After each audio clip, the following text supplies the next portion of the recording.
پیارے آقا صلی اللہ تعالیٰ علیہ وسلم کا ایک فرمان ہے جو حضرت عبداللہ بن عمر رضی اللہ تعالیٰ عنہ فرماتے ہیں کہ میں نے حضور صلی اللہ تعالیٰ علیہ وسلم کو فرماتے ہوئے سنا کہ تم سے پہلے تین آدمی کہیں روانہ ہوئے اور راستے میں انہیں شام ہو گئی تو انہوں نے ایک غار کی پناہ لی اور جیسے ہی وہ غار کے اندر داخل ہوتے ہیں ایک پتھر گرتا ہے اور اس غار کا دروازہ بند ہو جاتا ہے،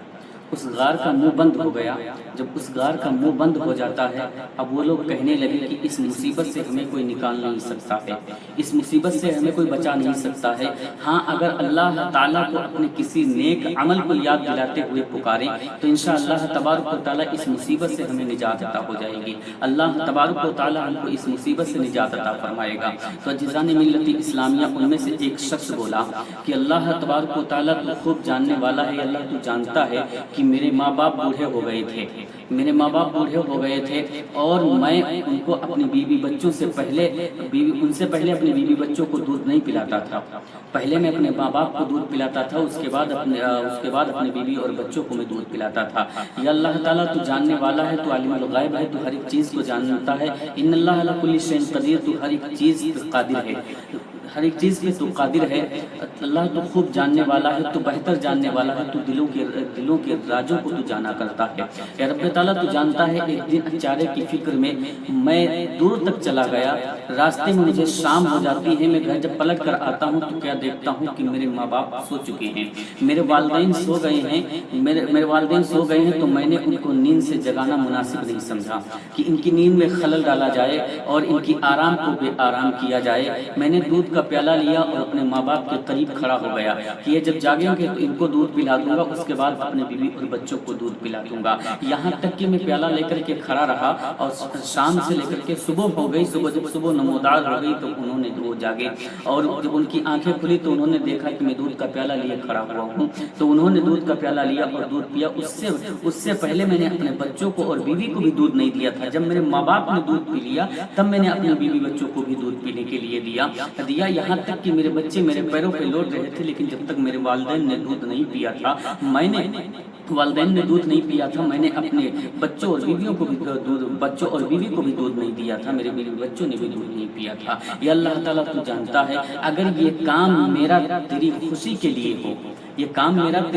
کے لیے ہو تو رب تعالیٰ تو اس پتھر سے مجھے نجات دلا دے، اس پتھر کو دور کر دے ہم سے۔ تو جیسے ہی اتنا کہنا تھا کہ بس تھوڑا سا پتھر ہٹ گیا، جیسے ہی تھوڑا سا پتھر ہٹا دوسرا شخص بولنے لگا، دوسرے شخص نے کہا یا اللہ تعالیٰ تو جاننے والا ہے، عالم الغیب ہے، یا اللہ تو جانتا ہے کہ میری ایک چچا زاد بہن تھی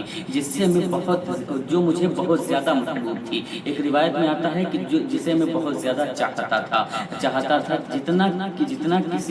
کسی مرد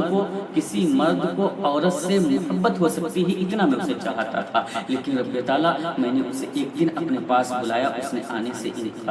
سے انکار کر دیا، لیکن یہاں تک کہ قحط سالی سے پریشان ہو کر کے وہ میرے پاس مدد کے لیے آئی، میں نے اس کی مدد کی اور ایک شرط رکھ دی، اس کو میں نے 120 دینار دیے اور میں نے ایک شرط رکھ دی کہ تخلیہ میں آ کر کے تو مجھے ملے۔ اس پر وہ راضی ہو جاتی ہے، جب اس پر وہ راضی ہو گئی اور اس پر راضی ہو گئی، جب میرا ارادہ ہوا میں اس کے قریب پہنچا، جب میرا ارادہ ہوا تو اس نے کہا اللہ سے ڈرو، ناحق میری عزت کو برباد نہ کرو، میری عزت کو ناحق نہ لو، میری عزت کو ناحق برباد نہ کرو۔ اتنا کہنا تھا کہ میرے دل کے اندر اے اللہ تیرا خوف تیرا ڈر میرے دل کے اندر بسا، حالانکہ میں اس سے بہت محبت کرتا تھا، وہ مجھے بہت محبوب تھی یا اللہ، لیکن میں تیری رضا کے لیے اس سے دور ہو گیا اور اس سے پیسے بھی واپس نہیں لیے۔ اگر یہ میرا کام تیری رضا اور خواہش کے لیے ہو، تیری رضا کی خواہش کے لیے ہو تو رب تعالیٰ اس مصیبت سے ہمیں نجات عطا فرما دے۔ جیسے اس شخص کا یہ کہنا تھا، وہ پتھر تھوڑا سا اور کھسک گیا، تھوڑا سا اور ہٹ گیا پتھر، لیکن ابھی تک ان کے نکلنے کا راستہ تیار نہیں ہوا تھا، ابھی تک نکلنے کے مطابق وہ پتھر اس دروازے سے ہٹا نہیں تھا۔ پھر تیسرے شخص نے کہا رب تعالیٰ تو جاننے والا ہے، تو جاننے والا ہے، اللہ تو جانتا ہے کہ میں نے کسی کام کے لیے مزدوروں کو بلایا اور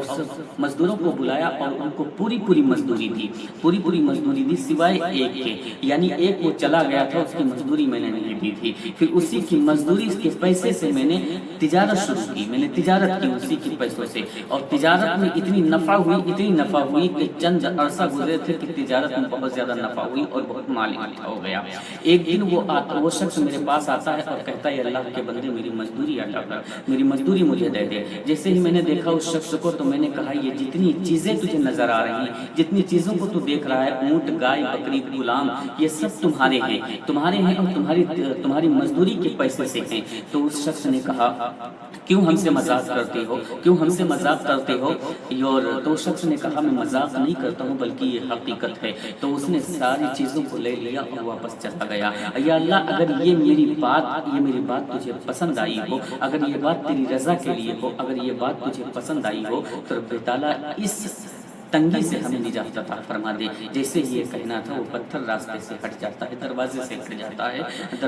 ہٹ جاتا ہے اور ان کو نکلنے کا راستہ مل جاتا، باہر نکل کر آتے ہیں۔ اس سے پتہ یہ چلتا ہے کہ جو بھی ہم کام کریں خالص اللہ کے لیے کریں، جو بھی کام کریں اللہ کی خوشنودی حاصل کرنے کے لیے کریں، جو بھی کام کریں تو اللہ کو راضی کرنے کے لیے کام کریں، جو اللہ کی خوشنودی کے لیے، اللہ کی رضا کے لیے جو کام کیے جاتے ہیں انشاءاللہ تبارک تعالیٰ اللہ ان کا اجر جو ہے مصیبت میں عطا فرمایا کرتا ہے، وہ ہمارے عمل مصیبت میں کام آیا کرتے ہیں۔ تو میرے پیارے جو بھی ہم کام کریں تو انشاءاللہ اللہ کی رضا کے لیے کریں، خالص اللہ کی رضا کے لیے کریں۔ جب ہم خالص اللہ کی رضا کے لیے کام کریں گے، دکھاوے کے لیے نہ کریں۔ آج لوگ نماز پڑھنے کے لیے جاتے ہیں تو دکھاتے ہیں کہ ہم 5 وقت کے نمازی ہو گئے ہیں۔ آج لوگ نماز کے لیے جب مسجد میں جاتے ہیں تو دکھاتے ہیں کہ ہم دیر تک نماز پڑھتے ہیں، اور تو جلد نماز پڑھ لیتا ہے،